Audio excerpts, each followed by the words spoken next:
And I gotta say, your pinned post on Twitter has to be one of the most savage things I've ever seen. Where mid fight, you guys are punching each other in the face, and he's like, "You look just like me," which, by the way, you guys look identical. And you're like, "No, you look like me. I'm older than you."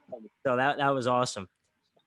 Yeah, I mean, I talk a lot during fights, but that was the first time without fans. So I was not something I was a little worried about going into that fight. I'm like, shit, people are gonna be able to hear what I'm saying. Well, But that's it a was all thing. good fun. It was fun.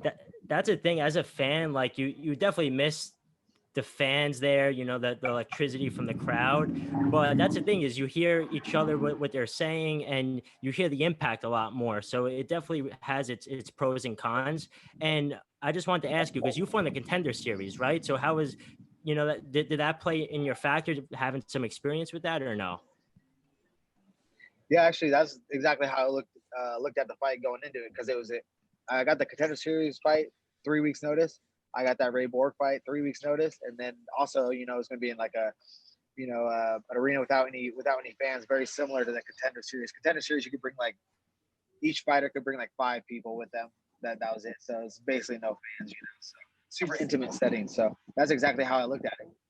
Yeah. So how was that like, fighting? Because you were in one of the first cards in the quarantine, right? So what was that like training wise, and that whole thing of the uncertainty, knowing what these cards were exactly, if they were going to happen or not? Yeah, I mean, that's what it was. It was kind of, we were just playing by ear, trying to figure out, what the process was going to look like.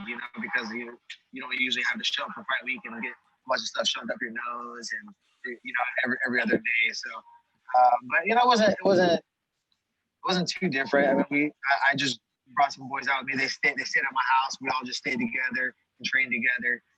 Didn't go out and do anything wild, And yeah, the UFC took care of us fight week too. We all got like our own training areas, our own car. Usually you share buses, like shuttle to the venue, but everyone kind of like pushes by themselves. So it wasn't bad. Yeah. So then I just wanted to bring up, because I know you were supposed to fight Brian Kelleher. That was supposed to be in September. And I know you had an issue where one of your cornermen tested positive, and you said how disappointed you were. So did they give you an opportunity where if you passed the test, you would at least get an option to fight? No, man. I was fighting with him about that too. I was super upset because a lot goes into these training camps, and that was the second fight that has been canceled due to coronavirus this year. So I've had two other training camps that we don't show up to fight week, we don't get paid. So and I go all out for my training camps. This is my life. So I come across training over like I am right now in California. I spend a lot of money to put myself up, pay all these different coaches, and then when the fight doesn't happen, so of course I was advocating to let me, because I had never failed the test. I've taken like 17 COVID tests. I've never failed the test. So I was like, let us both retest, and we both did anyways, even though they said no, and we were both negative the next day, So I think it was canceled on a false positive, but they're taking all they're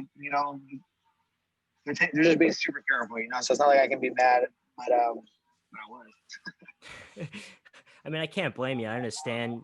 I guess they got to take the proper precautions, but if you see it all the time, I mean, you've seen in the NFL with all these false positive tests. I mean, so that must have been frustrating. I understand that.